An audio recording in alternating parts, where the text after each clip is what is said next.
Hey everyone, welcome back to the channel. In today's video, we're going to show you how to have a different logo on your sticky header in WordPress Blocksy. Okay, so as you can see here, we have our logo on our header, and when we scroll down, we have a sticky header, and it's the same logo. Now, we want this to be a different one, so let's go ahead and change that. Let's click on Customize, which takes us to WordPress Customizer, and get started from there. Once we're here, let's go ahead and click on Header, and it gives us access to our 3 rows over here.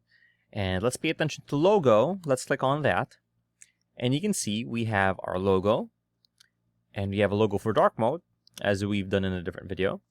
But we have no logo selected for our sticky state. So let's go ahead and select one from our library. Let's choose this one, and that's different, all right. And let's scroll down, and you can see it changes. And in dark mode, it changes back to this one. If we want it to be this one, let's go ahead and remove this. Let's refresh our site here on the preview, right?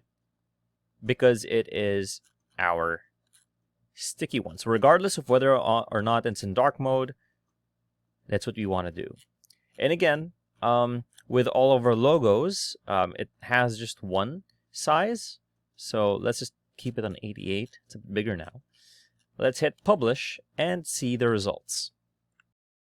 Okay, with our changes saved, let's hit reload and put in light mode and scroll down, and you can see that we now have a different logo for our sticky header in WordPress Blocksy.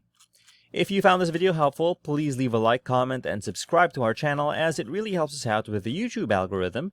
Show this kind of video to other nerds like us. Thanks for watching, and we'll see you on the next one.